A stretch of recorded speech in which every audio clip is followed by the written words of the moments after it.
Olá pessoal, tudo bem com vocês? Hoje a gente vai dar continuidade na nossa aula sobre Revolução Francesa. Na aula passada a gente falou um pouquinho a respeito dos antecedentes da Revolução, né? Um pouco a respeito da França, como a França estava antes da Revolução, um pouquinho da tomada da Bastilha. E hoje a gente vai dar um pouco na sequência nisso, né? Falamos um pouco a respeito da Assembleia Constituinte também. E hoje a gente vai dar sequência na Revolução. Falei para vocês que eu tinha dividido a aula em várias partes, né? Por o conteúdo ele ser um pouco extenso, né? E os vídeos não ficarem um tanto longos aí, cansativos para vocês. Então vamos lá. Hoje a gente vai falar um pouquinho então a respeito do período da monarquia constitucional, tá? Então a gente estava falando ainda de uma França absolutista, tá? Até a aula passada, e o período conhecido como período do terror. Vocês já vão saber o que é então.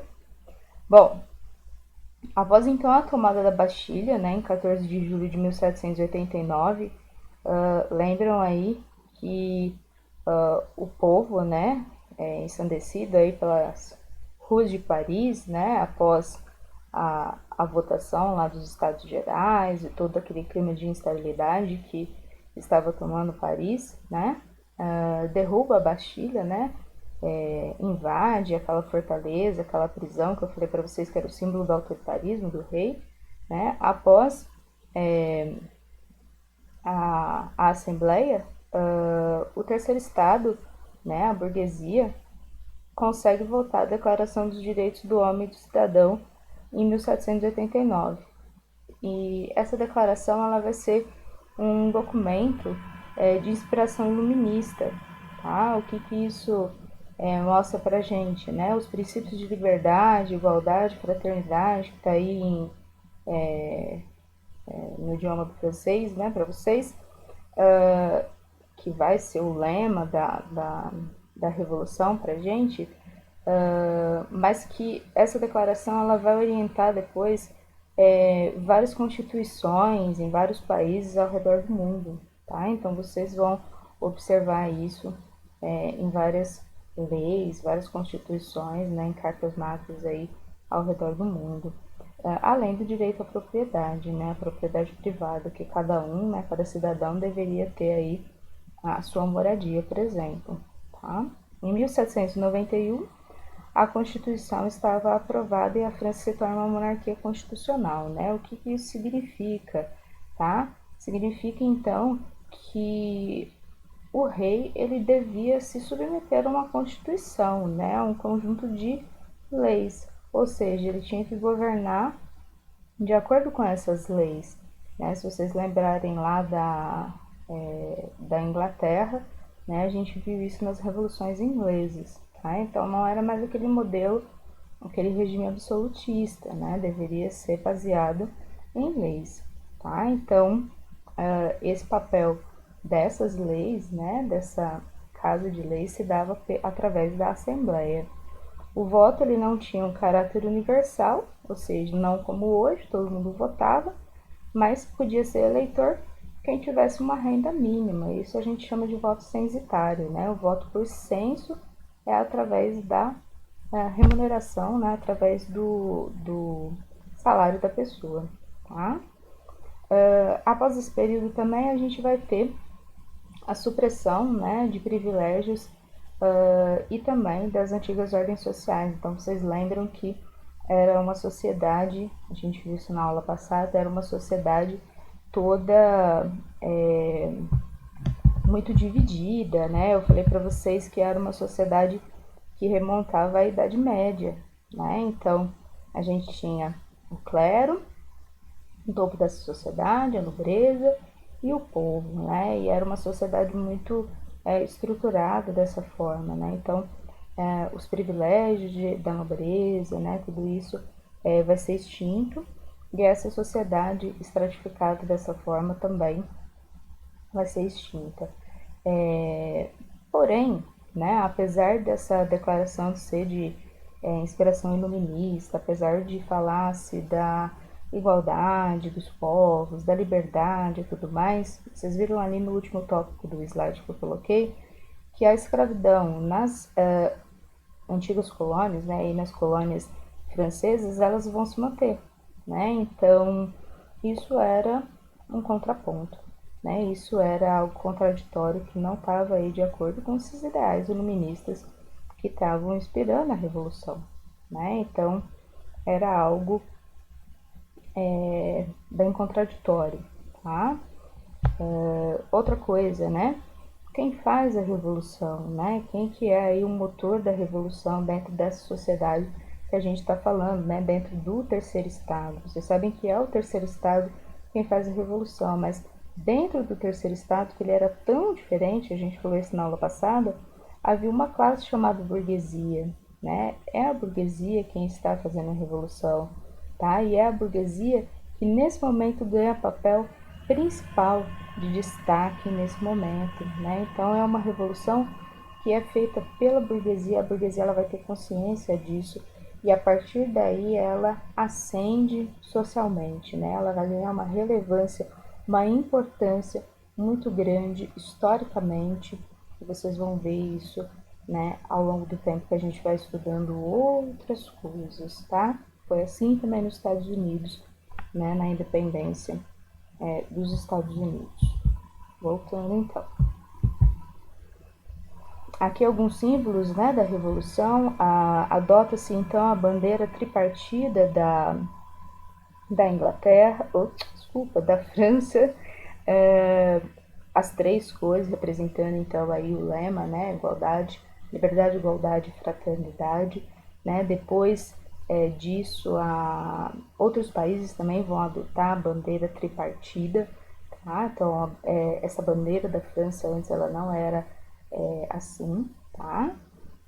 E a Marselhesa, né, o hino nacional da França, né, que vai ser adotado também um símbolo nacional, um símbolo da revolução aí do período. Aqui a Declaração dos Direitos do Homem e do Cidadão, que eu disse para vocês veem ao lado direito a redação, né, da declaração, uma imagem se referindo a ela. E aqui alguns pontos, né? Então, só para vocês verem aí os aspectos que eu disse da influência iluminista. Os homens nascem livres, permanecem livres e iguais em seus direitos. Toda associação política deve assegurar os direitos naturais do homem. Toda soberania reside na nação, toda autoridade emana dela. A liberdade consiste em poder fazer o que não prejudique a outrem. Os limites devem ser determinados pela lei. Então, vocês veem que fala muito acerca da liberdade, tá? Peguei aqui alguns trechos específicos, só para vocês terem ideia.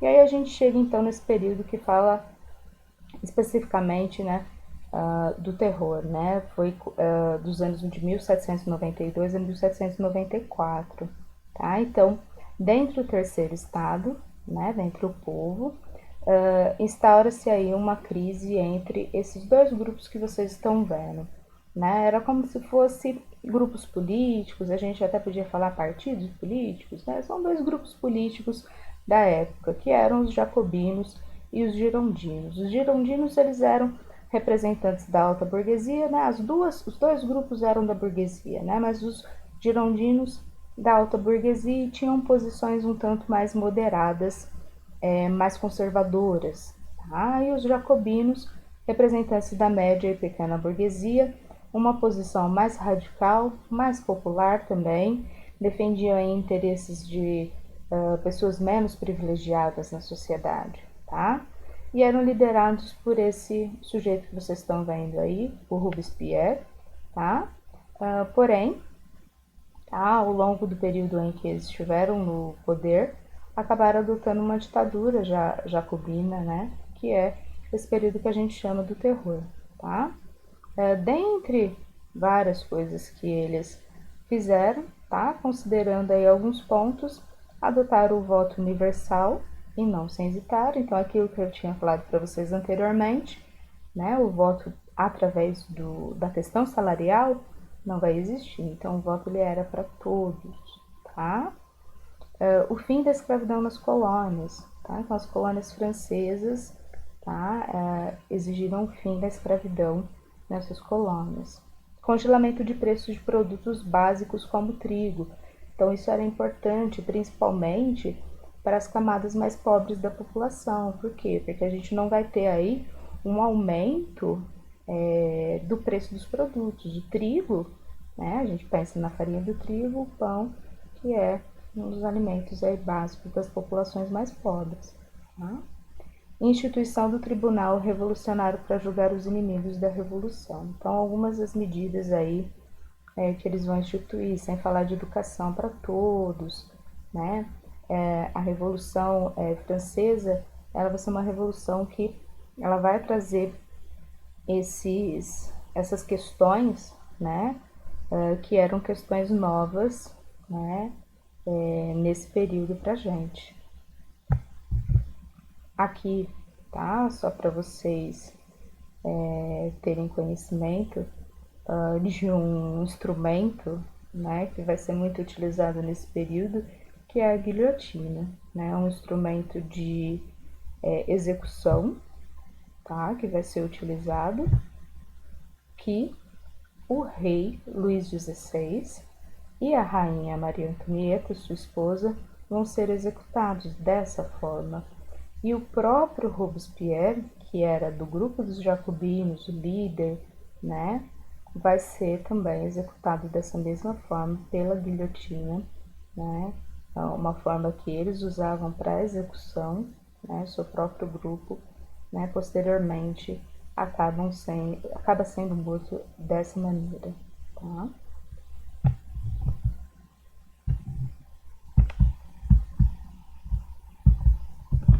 Bom, pessoal, eu finalizo aqui com vocês. Ainda não terminamos o assunto de Revolução Francesa, tá? Eu volto com vocês em outro momento para a gente falar um pouquinho do período posterior a esse. Até mais!